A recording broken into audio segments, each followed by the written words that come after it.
Selamat datang di channel kebanggaan kita semua. Jangan lupa subscribe, like, agar selalu ada semangat dalam mencari inspirasi saat bercerita. Ini dia kisahnya, selamat bersantai dan selamat mendengarkan. Pernikahan itu seperti rumah yang indah di foto, tapi tak semua orang tahu apa yang terjadi di dalamnya.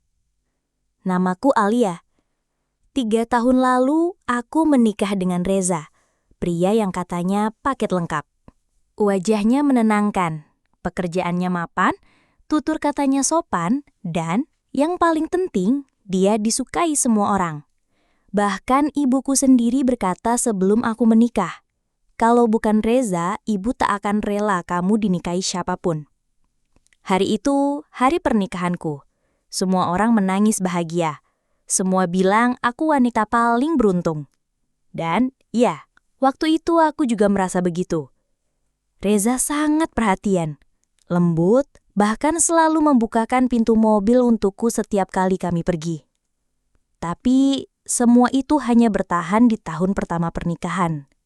Setelah itu, aku mulai merasa kecil, bukan karena Reza bersikap kasar. Tidak, dia tidak pernah membentakku. Tapi dia mulai berubah. Terlalu diam, terlalu sibuk, dan terlalu sering bilang, "Nggak usah dibahas sekarang ya, nanti aja." Lalu hilang, dan aku kembali sendiri. Setiap masalah kecil, selalu aku yang disuruh mengalah. Jika aku merasa lelah, jawabannya, "Namanya juga istri, ya harus sabar." Jika aku kecewa, ia akan berkata, "Jangan besar-besarin, semua rumah tangga pasti ada kurangnya." Tapi, yang membuatku benar-benar mulai menyimpan luka adalah saat aku melihat bagaimana Reza bisa begitu ramah, hangat, dan terbuka hanya di luar rumah. Di depan keluarganya, dia selalu memujiku. Tapi di rumah, dia seperti lupa kalau aku ada. Kadang aku bertanya dalam hati, apa aku salah mencintai suami yang terlalu sempurna di mata orang lain? Namun, aku tetap diam. Aku pikir mungkin beginilah rumah tangga berjalan. Aku pikir ini cuma fase. Aku pikir kalau aku diam semua akan baik-baik saja. Tapi ternyata diamku adalah awal dari luka yang perlahan tumbuh. Dan aku bahkan belum tahu luka ini akan membawaku sejauh apa. Tapi ternyata diamku adalah awal dari luka yang perlahan tumbuh. Dan aku bahkan belum tahu luka ini akan membawaku sejauh apa. Hari-hari berlalu seperti kopi tanpa gula. Hitam, pahit, tapi tetap kuminum karena terbiasa. Reza makin jarang di rumah. Katanya pekerjaan sedang padat. Aku percaya, karena aku ingin percaya. Dia masih pulang setiap malam, masih makan malam bersamaku, walau tak pernah menatap. Masih tanya kabar, tapi hanya sepintas lalu. Dan saat kutanya, "Apa kamu capek?" Dia menjawab dengan singkat, "Iya, jangan tanya-tanya dulu ya." Dan aku diam lagi. Sampai suatu malam, hal aneh itu mulai terjadi. Aku terbangun karena suara lirih. Kupikir Reza sedang bicara lewat telepon. Tapi ternyata dia sedang tidur. Gelisah, berkeringat, dan menggumam pelan. Menyebut sebuah nama yang tak pernah kudengar dari mulutnya sebelumnya. "Dina, jangan pergi." Aku mematung. Siapa itu Dina? Mungkin aku salah dengar. Malam berikutnya, dia mengigau lagi. "Dina, maafin aku. Aku masih... Kamu tahu kan?" Kali ini, aku tidak salah dengar. Aku duduk di sisi tempat tidur sambil menggenggam dada yang mulai sesak. Ada nama perempuan lain di dalam tidur suamiku. Bukan hanya sekali, tapi 2 malam berturut-turut. Dan sejak malam itu, rasa curiga mulai menyusup perlahan ke dalam tubuhku.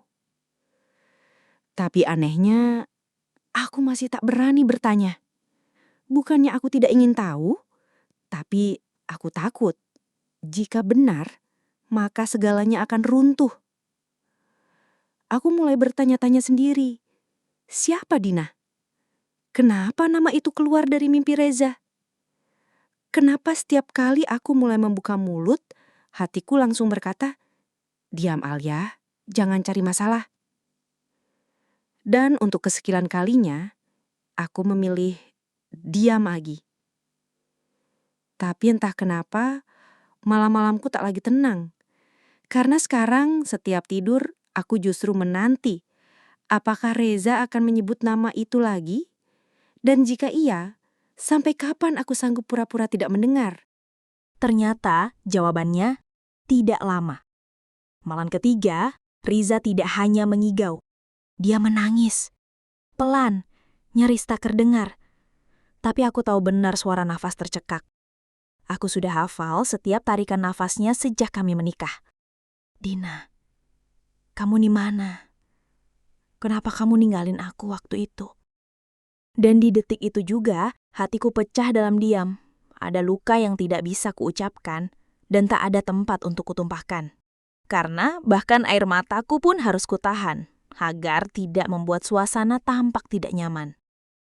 Paginya, aku memasak sarapan seperti biasa. Menyuguhkan teh manis dan roti kesukaan Reza. Senyumku tidak berkurang, tapi tubuhku lelah, karena semalaman aku tidak tidur.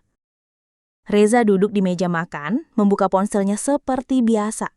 Tapi, hari itu ada yang berbeda.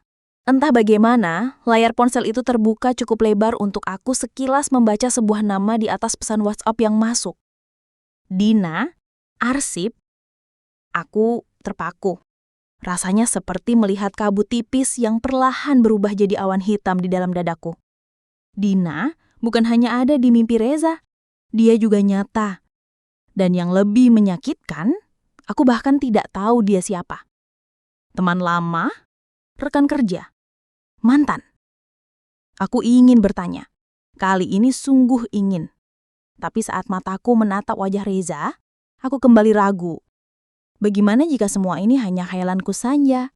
Bagaimana jika pertanyaanku malah membuat rumah tangga ini goyah? Kupilih menyimpan pertanyaan itu lagi, tapi tidak dengan hatiku. Karena sejak pagi itu, aku mulai mengamati gerak-gerik Reza. Dan aku mulai mencatat. Jam berapa dia pulang? Seberapa sering dia memegang ponsel? Kepada siapa dia tersenyum saat tak sadar aku melihat? Aku tidak sedang menyusun bukti. Aku hanya ingin tahu, benarkah selama ini aku hidup bersama seseorang yang mencintai bayangan masa lalunya? Tapi ternyata Tuhan punya caranya sendiri membawa kepada jawaban. Dan jawabannya datang lebih cepat dari yang kuduga. Hari itu, hujan turun pelan. Reza pulang lebih awal dari biasanya. Tapi bukan itu yang membuatku terkejut.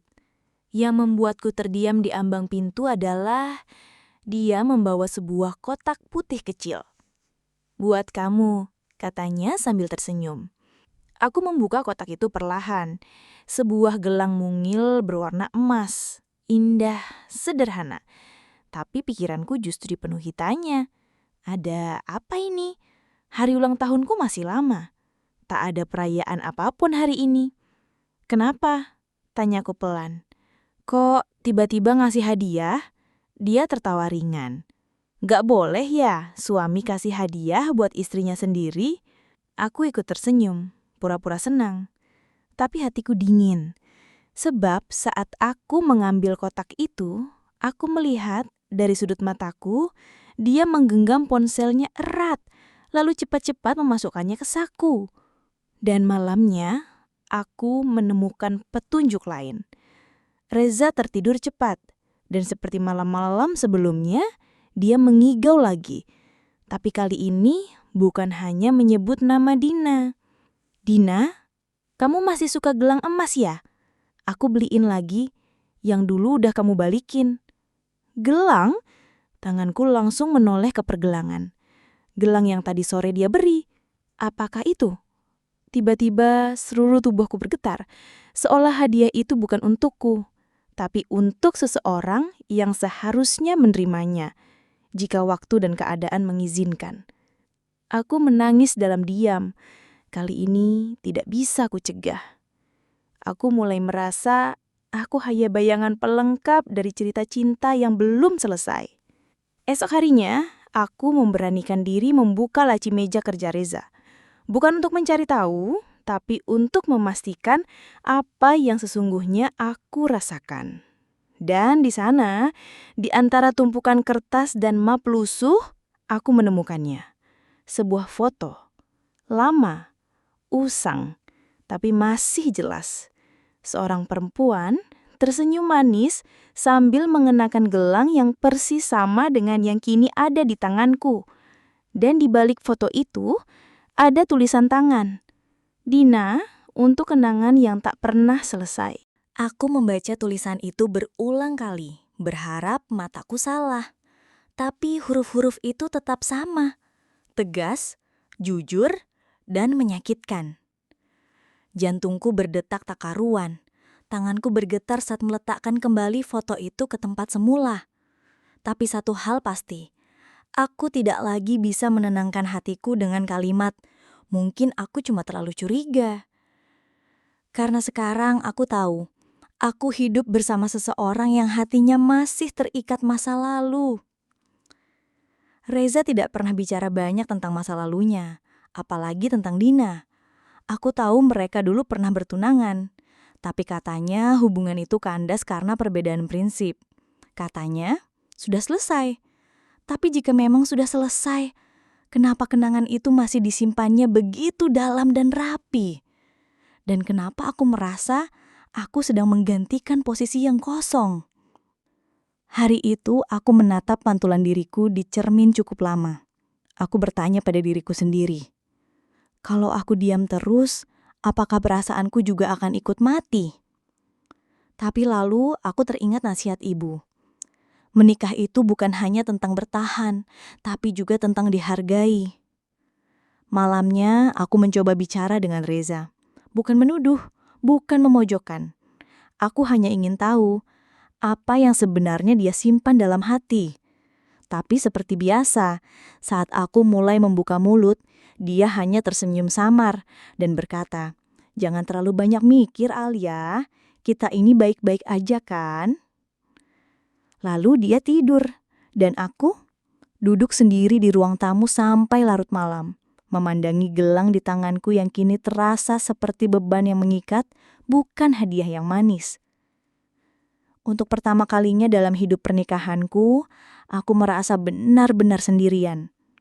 Dan di kesendirian itu, aku mulai sadar, diamku bukan lagi bentuk pengorbanan, tapi perlahan diamku sedang menggerogoti aku dari dalam. Untuk pertama kalinya dalam hidup pernikahanku, aku merasa benar-benar sendirian. Dan lebih menyakitkannya lagi, rasa sendiri itu muncul di hadapan orang yang seharusnya paling dekat denganku. Pagi itu, aku membuatkan sarapan seperti biasa. Telur dadar favoritnya, teh hangat tanpa gula. Semua aku letakkan rapi di meja makan. Reza keluar dari kamar sambil memeriksa ponselnya, lalu duduk tanpa menatapku. Tidak ada selamat pagi, tidak ada senyum, bahkan tidak ada tatapan. Aku diam. Dia makan. Dan di sela suapan itu, dia tiba-tiba bertanya, "Nanti sore aku pulang telat, ada janji sama klien." Kalimatnya biasa saja. Tapi aku mengenalnya cukup baik untuk tahu dia sedang tidak jujur. Biasanya, setiap kali ada urusan kerja, dia akan menyebutkan nama klien atau minimal lokasinya. Tapi kali ini, tidak ada detail. Hanya pernyataan singkat seolah aku tidak perlu tahu lebih jauh. Hatiku mulai memutar kemungkinan yang tak ingin kupikirkan. Apakah dia menemui Dina? Aku menatap punggung Reza saat ia beranjak pergi. Tak sedikit pun ia menoleh. Pagi harinya, aku duduk di ruang tengah sendirian. Hujan turun perlahan di luar. Tapi dadaku justru terasa kering. kosong, seperti dihampakan oleh perhatian yang dulu begitu hangat. Aku membuka album pernikahan kami yang sudah berdebu. Senyumku di foto-foto itu begitu lebar, begitu bahagia. Dan Reza juga terlihat bahagia. Atau apakah semua itu cuma topeng? Tiba-tiba ponselku berbunyi. Sebuah pesan masuk dari nomor tak dikenal. Kamu tidak tahu siapa suamimu sebenarnya. Kalau kamu mau tahu yang sebenarnya, datang ke Cafe Magnolia jam 8 malam, sendiri. Jantungku berdegup kencang. Siapa ini? Apa maksudnya? Aku tahu ini bisa jadi jebakan, atau mungkin candaan iseng. Tapi aku juga tahu, jika aku tidak datang, aku akan terus hidup dalam kebingungan yang membunuhku perlahan. Dan mungkin inilah saatnya aku berhenti diam. Jam sudah menunjukkan pukul 7.40 malam. Jantungku berdetak tak beraturan, seakan memberontak dari dalam dadaku.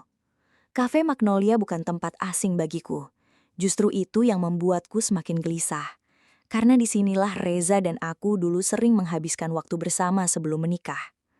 Kini aku melangkah ke sana sendirian, untuk mengungkap kebenaran tentang rumah tanggaku sendiri. Langkahku terasa berat saat memasuki kafe itu. Ruangan yang hangat, aroma kopi dan kayu manis, suara denting alat makan, semua terasa kontras dengan gelombang emosi di dadaku. Mataku menyapu seisi ruangan, mencari sosok asing, atau mungkin sosok yang familiar. Dan di subut dekat jendela, aku melihat seorang perempuan berdiri dan melambaikan tangan ke arahku. Perempuan itu, Dina. Aku tertegun. Dia tampak berbeda dari yang kutemui di pesta kemarin. Wajahnya tidak setegang waktu itu, malah terlihat seperti seseorang yang sedang menyiapkan pengakuan besar. Aku tahu kamu pasti datang, ucapnya pelan saat aku duduk di depannya. Aku tidak menjawab, hanya menatapnya dalam diam, mencoba menebak apa yang akan ia katakan. Aku minta maaf, Alia, tapi aku tidak bisa terus diam. Reza, dia pernah hampir menikahiku dulu. Tapi kami putus karena satu dan lain hal. Setelah kalian menikah, dia masih datang ke rumahku. Beberapa kali. Dia bilang dia belum bisa lupa. Duniaku serasa berhenti. Aku kira dia akan berhenti setelah pernikahan kalian. Tapi ternyata tidak. Dan aku bodoh karena pernah membiarkan dia masuk lagi ke hidupku. Dina menunduk, akhir matanya jatuh. Aku terdiam. Tubuhku kaku. Lidahku keluh. Aku ingin marah, ingin berteriak, tapi tak ada yang keluar. Kenapa kamu memberitahuku sekarang? Tanyaku akhirnya, suaraku nyaris tak terdengar. Karena aku melihat matamu kemarin. Matamu sama seperti mataku dulu, penuh tanya, penuh luka. Kamu berhak tahu semuanya. Aku tak mau jadi perempuan yang menyakiti perempuan lain. Aku menatap Dina dalam-dalam. Entah mengapa, aku tidak bisa membenci dia. Luka yang aku rasakan terlalu dalam. Tapi bukan karena Dina.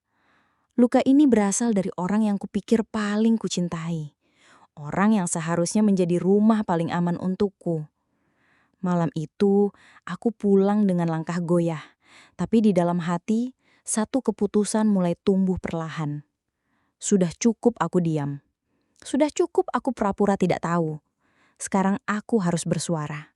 Walau hanya untuk menyelamatkan diriku sendiri. Malam itu, aku berdiri di depan cermin cukup lama. Menatap pantulan diriku yang tampak asing. Mata yang sembab, senyum yang dipaksakan. Dan pundak yang lelah karena terlalu lama menahan semuanya sendirian. Apa kamu bahagia, Lia? Bisikku lirih pada dayangan di kaca. Tak ada jawaban, hanya keheningan yang membuat dadaku semakin sesak. Besok pagi, aku akan bicara dengan Reza. Bukan untuk memulai pertengkaran, tapi untuk mengakhiri ketidakjelasan yang selama ini membunuhku perlahan. Pagi harinya, suasana rumah seperti biasa. Reza duduk di meja makan sambil membaca ponsel, tanpa menoleh saat aku meletakkan teh di hadapannya. Aku menarik kursi di seberangnya dan duduk, mengambil napas panjang. Reza, aku perlu bicara. Tentang apa? Dina. Tangannya berhenti. Matanya langsung menatapku tajam. Tapi kali ini aku tidak menunduk. Aku bertahan. Semalam aku bertemu dia. Kami bicara. Aku tahu semuanya. Ucapku tenang, tapi penuh tekanan. Alia, kamu salah paham. Aku tidak menuduh Reza. Aku hanya ingin tahu kebenaran. Apa kamu masih menghubungi dia setelah menikah denganku? Dia terdiam. Tatapannya goyah. Ada jeda panjang yang terlalu menyakitkan. Dan di detik itu, aku tahu jawabannya. Kenapa? Tanyaku pelan. Dia memalingkan wajah. Aku kira aku udah selesai sama dia. Tapi ternyata aku menutup mata. Satu kalimat itu cukup untuk menghancurkan semua harapan yang kupertahankan. Aku bukan tempat persinggahan, Reza. Aku istrimu, bukan pelarianmu dari kenangan. Reza mencoba meraih tanganku, tapi aku tarik perlahan. Aku nggak akan pergi. Tapi mulai hari ini, aku juga nggak akan tinggal dalam kebisuan. Kalau kamu masih menggenggam masa lalu, jangan paksa aku bertahan dalam masa depan yang palsu. Aku bangkit berdiri, Reza hanya bisa menatapku, tak bisa berkata apa-apa. Dan hari itu, untuk pertama kalinya sejak menikah, aku merasa bernafas. Meski sakit, tapi akhirnya aku bisa berdiri untuk diriku sendiri. Aku berjalan ke kamar dengan langkah pelan namun mantap. Setiap tarikan napas terasa berat, seolah tubuhku baru saja mengangkat beban bertahun-tahun yang tak terlihat. Aku duduk di tepi ranjang dan menatap sekeliling kamar. Ruangan yang selama ini menjadi saksi bisu diamku, air mataku, dan senyum palsuku. Hari itu, aku tidak menunggu Reza mencari penjelasan. Aku tahu, jika dia memang menganggapku penting, dia akan datang sendiri. Dan benar saja, beberapa jam setelah perbincangan pagi itu, Reza masuk ke kamar. Wajahnya terlihat lelah. Ia berdiri di ambang pintu dengan pandangan penuh keraguan. Halia, boleh aku bicara? Suaranya terdengar jauh lebih tenang. Aku hanya menoleh, tidak menjawab, tapi tidak juga mengusirnya. Aku salah. Aku terlalu egois. Aku kira aku bisa menata semuanya tanpa harus menyakitimu. Aku tetap diam. Aku ingin dia terus bicara tanpa harus memotong kebisuanku yang kini menjadi kekuatanku. Aku dan Dina memang sempat saling berkabar lagi, tapi itu tidak lebih dari nostalgia. Aku sadar sekarang. Kamu istri yang sabar, yang selama ini menahan semuanya sendirian. Aku menatap matanya untuk pertama kali setelah sekian jam. Ada luka di sana. Tapi aku tak bisa buru-buru percaya. Luka di hatiku lebih dalam dari kata-kata maaf. Reza, ucapku akhirnya, pelan tapi jelas. Aku mencintaimu. Tapi aku juga mencintai diriku sendiri. Dia menatapku, seolah tak siap mendengar kelanjutannya. Dan kalau suatu hari, aku harus memilih antara tetap bersamamu, tapi merasa hancur, atau pergi tapi tetap utuh, aku akan memilih yang kedua. Dia mengepalkan tangan, menahan emosi. Tapi aku tahu, itu bukan marah. Itu takut. Kamu gak harus menjawab sekarang, tapi aku ingin kamu jujur. Bukan pada aku, tapi pada dirimu sendiri. Apa kamu benar-benar ingin bersamaku, atau hanya takut sendirian? Dia tertunduk.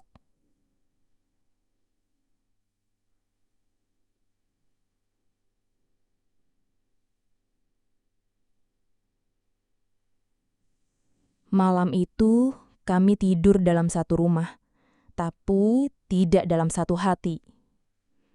Dan untuk pertama kalinya, aku tahu keputusan terbesarku belum diambil. Pagi itu, aku bangun lebih awal dari biasanya. Matahari baru saja menyentuh tirai kamar saat aku mulai melipat beberapa pakaian ke dalam koper kecil. Bukan karena aku sudah pasti akan pergi, tapi karena aku harus tahu bahwa aku punya pilihan. Reza belum bangun. Suasana rumah masih sunyi. Tapi dalam kesunyian itulah aku mulai mendengar suara hatiku yang sesungguhnya. Selama ini aku selalu diam karena takut kehilangan. Tapi bagaimana jika justru dalam diamku, aku kehilangan diriku sendiri? Kupandangi cermin. Wajahku tampak lelah, tapi ada sesuatu yang berbeda. Tatapanku tak lagi kosong. Ada nyala yang mulai tumbuh perlahan. Tiba-tiba, suara langkah kaki terdengar. Dari belakang, Reza berdiri di depan pintu, melihatku yang sedang bersiap-siap. "Kamu mau kemana?" Tanyanya suaranya nyaris berbisik. Aku mengangkat bahu pelan. Aku nggak tahu, mungkin ke tempat yang bisa bikin aku bernafas lebih lega. Ia menatap koper itu dengan mata berkaca-kaca. "Jadi, kamu benar-benar mau ninggalin aku?" Aku menahan nafas. Ini bukan tentang meninggalkan. Ini tentang menyelamatkan diri sebelum segalanya terlambat. "Reza," ucapku perlahan. "Aku butuh waktu untuk tahu apakah aku masih bisa mencintaimu tanpa menyakiti diriku sendiri." Ia melangkah maju. "Aku udah mutusin untuk berhenti komunikasi sama Dina. Aku mau kita mulai dari awal, tapi jangan pergi dulu. Beri aku kesempatan." Aku menatapnya. Untuk pertama kalinya, dia terlihat benar-benar takut. Tapi bukan itu yang ingin aku lihat. Aku ingin melihat ketulusan, bukan panikan karena hampir kehilangan. "Kalau kamu sungguh ingin memperbaiki semuanya," kataku dengan suara tenang, "kamu harus mulai dari memperbaiki dirimu sendiri. Bukan karena aku mengancam pergi, tapi karena kamu memang mau berubah." Reza terdiam. Tak ada pembelaan. Hanya air mata yang akhirnya jatuh di pipinya. Dan aku pun berjalan keluar kamar. Bukan untuk meninggalkan, tapi untuk mengambil jeda. Jeda yang selama ini aku larang untuk diriku sendiri. Karena kalau aku harus kembali, aku ingin kembali sebagai seseorang yang utuh. Bukan bayangan dari cinta yang terluka. 1 minggu sudah aku tinggal di rumah mama. Di tempat ini, aku kembali menjadi Alia yang dulu. Perempuan yang bisa tertawa tanpa berpura-pura, tidur tanpa menangis diam-diam. Tapi seiring hari berganti, satu pertanyaan terus menunggu di dalam hati. Apakah rumah itu masih bisa aku sebut rumah jika di dalamnya aku tak lagi merasa aman? Reza beberapa kali menghubungiku, tapi aku belum menjawab satupun pesannya. Bukan karena ingin menghukumnya, tapi karena aku sedang sibuk menyembuhkan diriku sendiri. Aku ingin tahu, apakah cintaku padanya selama ini adalah bentuk kekuatan, atau justru kelemahan yang menyamar jadi kesetiaan. Sore itu, Mama menyodorkan ponselku. "Reza datang tadi. Dia nunggu kamu di taman dekat rumah. Katanya cuma pengen bicara sebentar." Aku menarik nafas panjang. Satu bagian dari diriku ingin tetap diam, tapi bagian lain ingin mendengar apa yang sebenarnya ingin dia perjuangkan. Di taman, aku menemukannya duduk di bangku kayu. Wajahnya tirus, matanya sembab. Ia berdiri begitu melihatku datang. "Terima kasih udah mau ketemu," katanya suaranya penan. Aku hanya mengangguk. Tak ada senyum, tak ada amarah. Hanya ruang kosong yang menunggu diisi kejujuran. "Aku tahu aku banyak salah," ucapnya. "Tapi selama kamu gak di rumah, Aku mulai sadar. Selama ini aku cuma pengen kamu diam, bukan pengen kamu bahagia. Aku menoleh padanya. Kalimat itu menusuk dalam lebih dari semua pertengkaran yang pernah kami punya. Reza melanjutkan, aku udah berhenti komunikasi sama Dina. Bukan karena kamu, tapi karena aku sadar. Aku harus bisa jadi suami yang layak dipercaya, tanpa kamu harus mengawasi. Aku masih diam. Di dalam hatiku, ombak perasaan datang silih berganti. Tapi satu hal yang pasti, aku tak ingin kembali ke tempat yang sama jika suasananya tetap menyakitkan. Aku gak minta kamu kembali sekarang, katanya lirih. Aku cuma pengen kamu tahu, aku sedang belajar jadi versi terbaikku. Bukan buat kamu aja, tapi juga buat diriku sendiri. Aku menatapnya dalam-dalam. Kata-kata itu tak menghapus semua luka, tapi setidaknya mulai menaburkan benih harapan baru. Dan untuk pertama kalinya dalam waktu yang lama, aku berkata jujur. Kalau kamu berubah karena kamu sadar, mungkin suatu hari aku bisa kembali pulang. Tapi kalau hanya karena takut ditinggal, maka kepergianku ini memang perlu terjadi. Reza mengangguk pelan, menunduk dalam. Di antara kami tak ada pelukan, tak ada janji. Hanya jeda yang terasa jauh lebih tulus daripada kata-kata manis yang tak berarti. Tapi sebuah kabar tak terduga datang dari masa lalu, mengancam segalanya yang nyaris pulih. Baru seminggu setelah pertemuan itu, aku mulai merasa bisa bernafas lebih lega.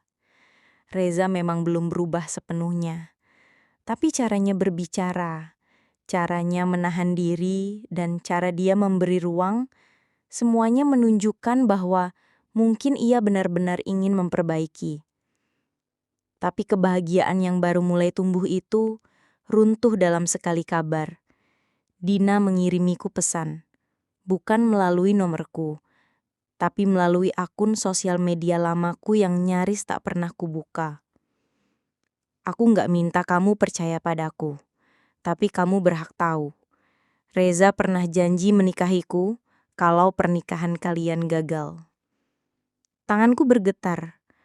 Aku membaca ulang kalimat itu berkali-kali, berharap mataku salah baca.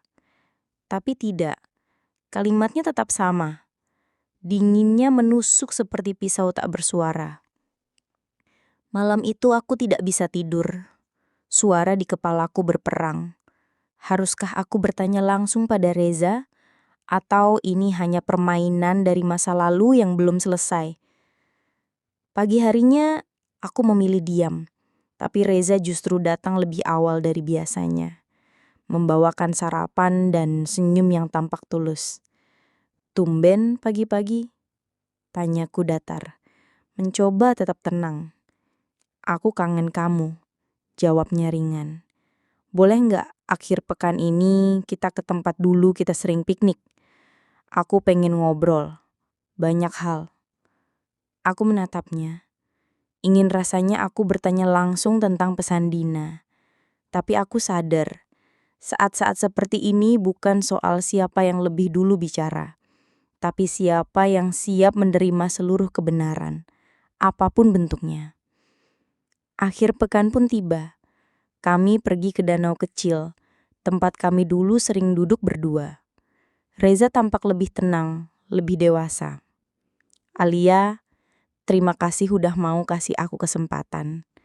Mungkin kamu belum yakin, tapi aku udah benar-benar putus komunikasi sama masa laluku. Aku diam. Ini saatnya. Termasuk Dina? Tanyaku langsung, menatap matanya dalam. Reza terdiam. Wajahnya berubah. Tidak marah, tapi canggung. Aku pernah berjanji sama dia. Tapi itu dulu, sebelum aku sadar siapa yang benar-benar aku butuhkan. Dadaku sesak. Jadi, pesan itu bukan kebohongan. Kamu tahu kenapa aku pergi, Reza? Tanyaku lirih. Karena diamku waktu itu udah terlalu berat untuk kubawa sendiri. Dan sekarang, Aku takut diamku akan membuatku kembali buta pada hal-hal yang seharusnya kulihat sejak dulu. Reza mencoba menggenggam tanganku, tapi aku tarik perlahan. Kalau kamu memang benar berubah, bukan aku yang harus kamu yakinkan, tapi dirimu sendiri. Aku bangkit berdiri, menatap danau yang tenang tapi menyimpan riak dalam. Dan kali ini, aku tak menangis. Aku hanya diam, dengan kepala tegak. Dan saat itu juga, aku tahu aku harus menjauh. Bukan karena menyerah, tapi karena ingin sembuh. Beberapa hari setelah dari danau, aku mengemasi barang-barang secukupnya dan memutuskan pergi ke rumah Tante Wida di kota kecil yang tenang di pinggir pegunungan. Rumah itu selalu menjadi tempat pelarian masa kecilku. Tempat di mana aku bisa mendengar suara sendiri tanpa harus bersaing dengan suara-suara luar yang menyesakkan. Tante menyambutku hangat, tak banyak bertanya. Ia tahu, ketika aku datang dengan mata kosong dan senyum pura-pura, itu berarti ada luka yang belum ingin kuceritakan. Hari-hariku diisi dengan hal-hal kecil, membaca buku-buku lama, memasak bersama tante, berjalan pagi menyusuri jalan setapak yang dipagari kebun teh, dan duduk berjam-jam hanya untuk menatap langit senja. Perlahan, aku mulai merasakan sesuatu yang nyaris kulupakan. Tenang. Tapi ketenangan itu kembali terusik saat seseorang dari masa lalu mengirim pesan. Bukan Reza, bukan Dina, tapi seseorang yang pernah melihat semuanya dari luar dan menyimpannya diam-diam. Dara, sahabat lamaku yang sempat menjauh setelah aku menikah. Alia, aku nggak tahan diam. Ada satu hal yang harus kamu tahu tentang malam sebelum kamu dan Reza resmi menikah. Tentang sesuatu yang dia sembunyikan dari kamu sampai sekarang. Tanganku langsung dingin, jantungku berdegup tak menentu. Malam sebelum menikah? Bukankah itu seharusnya malam paling suci dan jujur? Aku balas pesannya, dan kami akhirnya bertemu di sebuah kafe kecil dekat rumah tante. Dara datang dengan wajah penuh beban. Setelah basa-basi singkat, ia mengeluarkan sebuah catatan harian kecil yang ternyata milik temannya yang dulu bekerja di kantor Reza. Di sana tertulis dengan jelas bahwa malam itu Reza bertemu seseorang, Dina. Dia nggak ngaku, Lia, tapi aku tahu itu bukan sekadar pertemuan biasa. Reza sempat ragu, dan kamu harus tahu itu. Tanganku langsung dingin, jantungku berdegup tak menentu. Jadi, bahkan saat aku yakin dia memilihku sepenuhnya, hatinya sempat goyah. Aku pulang ke rumah tante dengan pikiran berantakan. Untuk pertama kalinya sejak aku menjauh, aku menangis lagi.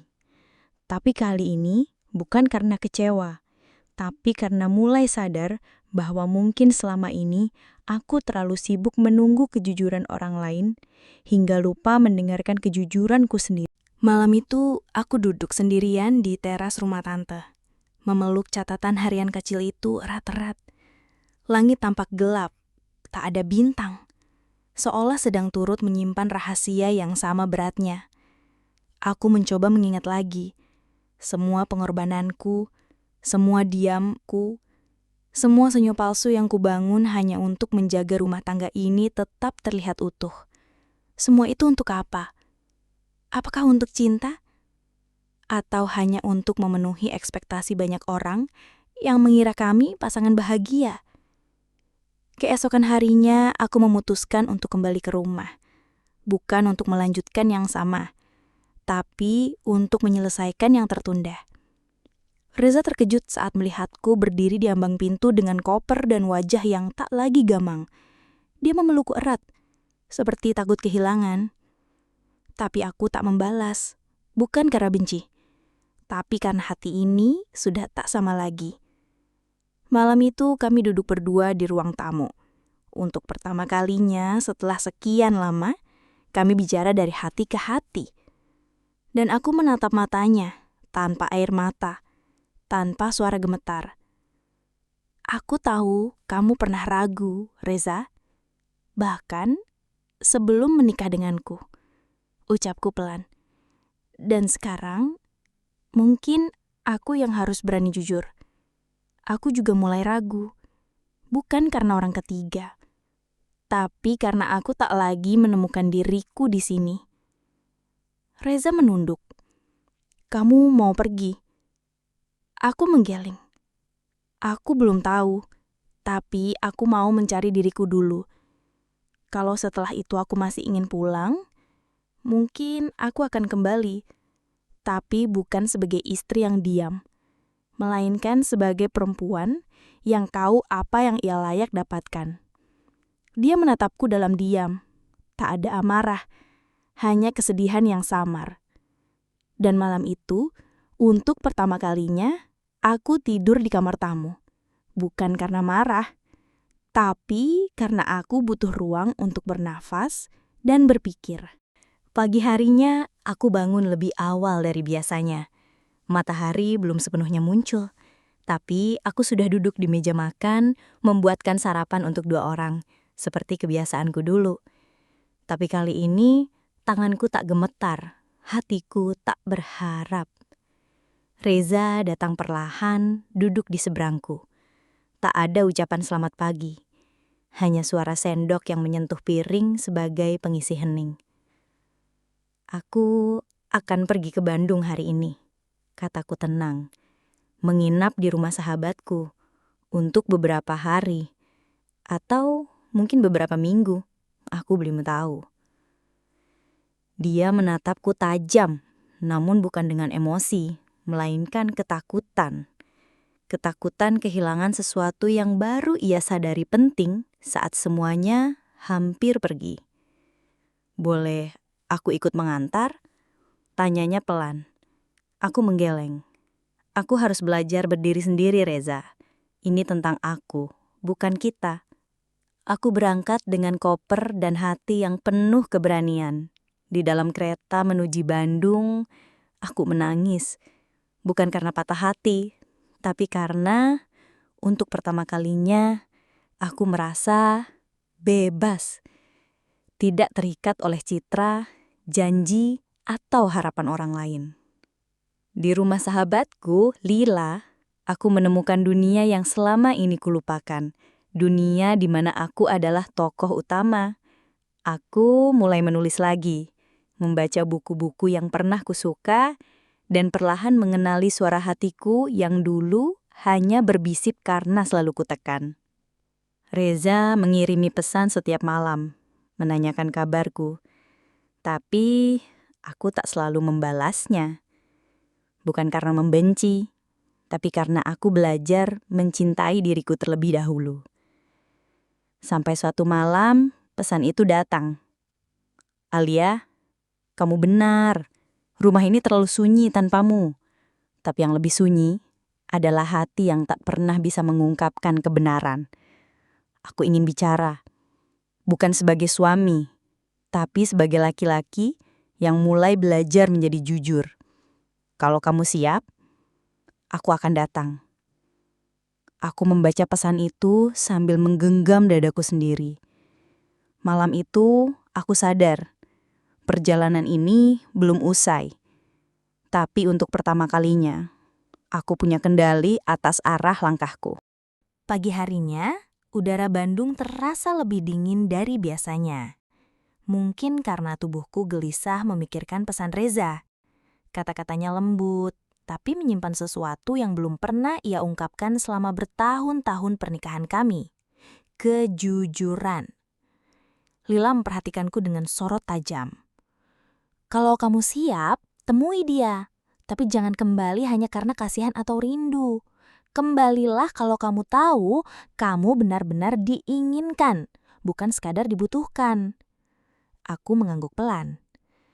Sore itu, Reza benar-benar datang. Ia menunggu di sebuah kafe kecil tak jauh dari rumah Lila. Matanya sembab, rambutnya berantakan. Tapi ada sesuatu yang berbeda. Cara dia menatapku tak lagi mendikte, tapi meminta izin. Aku dulu takut kehilangan status, Alia. takut mengaku bahwa aku gagal menjaga hati perempuan yang kupilih jadi istriku, katanya pelan. Aku terlalu sibuk menjaga citra pernikahan kita di mata orang, sampai aku lupa menjaga hatimu. Aku terdiam. Air mataku menggenang, tapi tak jatuh. Dulu kamu tanya, kenapa aku tak pernah terbuka. Sekarang aku berani jujur karena aku tahu ini satu-satunya kesempatan yang kumiliki untuk memperbaiki semuanya. Apa yang ingin kamu perbaiki, Reza? Suaraku nyaris berbisik. Hubungan kita atau rasa bersalahmu? Ia menggenggam cangkir kopinya, menatapku dalam. Aku ingin memperbaiki diriku dulu. Aku ingin belajar mencintaimu tanpa menjadikanmu pengorbanan. Tapi aku tak akan memaksamu kembali. Aku hanya ingin kamu tahu, aku akhirnya mengerti apa arti kehadiranmu selama ini. Aku menatapnya lama. Kata-katanya menyentuh, tapi hatiku tak serta-merta luluh. Luka-luka itu belum sepenuhnya sembuh. Tapi setidaknya kini aku tahu, aku tak lagi sendiri memperjuangkan segalanya. Aku butuh waktu, jawabku. Reza mengangguk. Aku akan menunggu, berapapun lama waktunya. Dan kali ini, untuk pertama kalinya, aku percaya ucapannya. Tapi, kepercayaan itu bukan berarti aku langsung kembali. Hatiku telah terlalu lama diam, bukan karena tidak ingin bicara, tapi karena terlalu banyak yang tertahan. Terlalu sering aku menenangkan badai sendiri. Terlalu sering aku menyembunyikan luka dengan senyuman. 2 hari setelah pertemuan itu, Reza mengirimi pesan. Aku ingin memperkenalkanmu pada seseorang, bukan untuk memaksamu, tapi supaya kamu tahu, aku benar-benar berubah. Namaku memang Alia, tapi untuk pertama kalinya, aku merasa hidupku bukan hanya sebagai istri Reza. Aku adalah perempuan yang berdiri di tengah percabangan jalan. Satu mengarah pada kesempatan kedua, dan satu lagi menuju lembaran baru sendirian. Aku datang ke tempat yang ia janjikan, taman kota di mana dulu ia pernah melamarku. Dan di sana, Reza menungguku, bersama sosok kecil yang tak kuduga. Ibu Reza. Wajah wanita itu terlihat jauh lebih tua dari terakhir kali kulihat. Tatapannya tak lagi tajam, melainkan lembut dan penuh penyesalan. Maafkan saya, Alia. Suaranya parau, bergetar. Saya terlalu sering mengatur, terlalu takut kehilangan anak saya. Sampai saya lupa, kamu juga anak orang tua yang mencintaimu. Aku tertegun. Ibu Reza tak pernah meminta maaf seumur hidupku. Dan kini, ia datang sendiri untuk bicara dari hati ke hati. Reza berdiri di sampingnya, tak bicara sepatah kata pun. Kali ini, ia membiarkan wanita yang selama ini membatasi langkah kami untuk bicara langsung. Kalau kamu masih ingin pergi, pergilah, Nak. Tapi tahu satu hal, rumah kami terbuka. Dan kali ini, bukan karena kamu harus patuh, tapi karena kamu pantas dihormati. Aku menutup mataku sejenak. Dalam diamku, aku bisa mendengar suara hatiku sendiri, yang selama ini terkubur di balik tuntutan dan pengorbanan. Hari itu, aku tidak menjawab iya atau tidak. Tapi aku tahu, pintu itu kini bukan lagi penjara. Ia terbuka sebagai pilihan. Dan untuk pertama kalinya, aku berani memilih. Malam itu, aku duduk di kamar kos kecil yang selama ini menjadi saksi sunyiku. Tidak ada tangisan, tidak ada kekacauan. Hanya aku, segelas teh hangat, dan secari kertas kosong di atas meja, tempat aku menulis apa yang sebenarnya aku inginkan dalam hidup. Bukan sebagai istri, bukan sebagai menantu, tapi sebagai Alia, perempuan yang punya hak untuk bahagia. Aku menulis, aku ingin dicintai tanpa syarat. Aku ingin didengarkan tanpa harus berteriak. Aku ingin dihormati, bahkan ketika aku sedang lemah. Dan keesokan harinya, aku kembali ke rumah besar itu, bukan sebagai perempuan yang memohon kesempatan, tapi sebagai perempuan yang tahu nilainya. Ibu Reza menyambutku dengan wajah gugup. Reza berdiri di belakangnya, cemas. Tapi aku hanya tersenyum dan berkata, aku datang bukan untuk kembali tinggal di sini. Aku datang untuk mengajak kalian mengenalku kembali sebagai seseorang yang tak ingin lagi hidup dalam diam. Ibu Reza menatapku lama. Mungkin ada bagian dari dirinya yang masih sulit menerima. Tapi ia tidak berkata apa-apa. Ia hanya mengangguk pelan. Reza maju 1 langkah. Apa itu berarti kita bisa memulai dari awal? Aku menatapnya dalam-dalam. Kita bisa mencoba, tapi kali ini aku tidak akan menenggelamkan diriku demi mempertahankan kita. Kalau kamu siap berdiri sejajar, aku siap melangkah. Reza tak menjawab, tapi dari cara ia menggenggam tanganku, pelan, ragu, tapi hangat. Aku tahu, setidaknya kali ini, ia benar-benar mendengarku. Dan hari itu, aku pulang. Tapi bukan ke rumahnya, aku pulang ke diriku sendiri. Tapi siapa sangka, ketika aku memilih diriku, justru disitulah Reza mulai benar-benar memilihku. Kami tidak kembali ke rumah besar itu.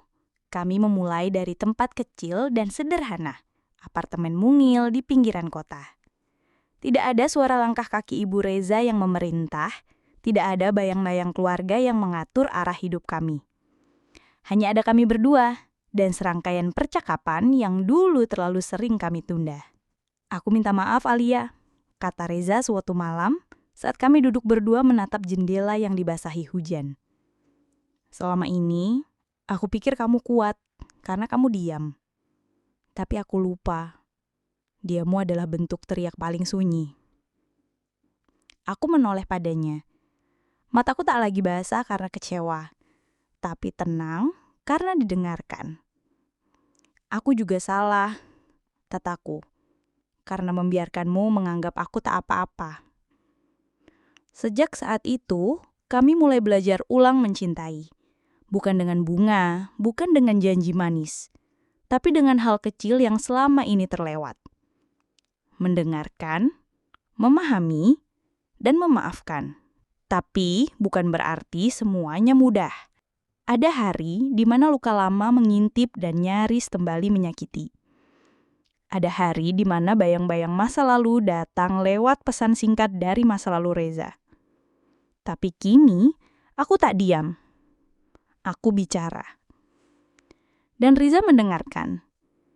Di ruang tamu kecil itu, kami menempelkan selembar kertas berisi kalimat yang kini jadi aturan kami. Jika kamu diam, aku akan bertanya. Jika aku diam, kamu jangan biarkan aku sendirian. Itulah janji kami yang baru. Kami tak membangun rumah dengan tembok tinggi. Tapi kami membangun ulang hati kami dengan pintu-pintu yang selalu terbuka untuk saling bicara. Dan dari situlah aku sadar, rumah tangga bukan soal seberapa sempurna bangunannya, tapi seberapa tulus kedua penghuninya untuk terus tinggal, bahkan saat badai datang tanpa aba-aba. Hari itu genap 1 tahun sejak aku meninggalkan rumah Reza untuk memilih diriku sendiri. Kami berdiri di depan rumah mungil kami, memegang 1 pot kecil berisi bunga yang kami tanam bersama saat awal pindah. Bunga itu tumbuh, walau sempat layu beberapa kali, sama seperti cinta kami. Ibu, bunga ini kenapa warnanya beda dari yang dulu? Tanya Raihan, anak kecil tetangga yang kerap main ke rumah kami. Aku tersenyum, karena setiap tahun warnanya bisa berubah, tergantung sinar matahari dan airnya. Dan aku menyadari begitu juga cinta. Cinta bisa berubah warna, bentuk, bahkan caranya menunjukkan diri. Tapi selama dirawat, walau dengan air mata sekalipun, ia tetap hidup. Aku memandang Reza yang kini tak lagi banyak membungkus rasa bersalahnya dengan kesibukan. Dia belajar menyusun kata saat mulutku tak sanggup bicara. Dan aku belajar menyuarakan hati sebelum luka jadi jurang tak berujung. Kita bukan pasangan sempurna, tapi kita terus belajar setiap hari. Belajar bahwa diam bukan selalu tanda kuat, dan bicara bukan berarti lemah. Kini ketika aku diam, Reza tahu itu bukan akhir, tapi sinyal bahwa aku butuh tangan untuk digenggam, bukan ditinggal. Aku pernah disuruh diam demi menjaga rumah tangga ini tetap utuh. Tapi kini aku tahu, diamku tak lagi membunuhku, karena sekarang suaraku didengar, dan di rumah kecil ini, cinta akhirnya tak lagi berjalan sendirian. Cerita ini bukan hanya tentang pernikahan. Ini tentang keberanian memilih diri sendiri dan keberanian yang lebih besar lagi, memperjuangkan hubungan tanpa kehilangan siapapun, termasuk diri sendiri.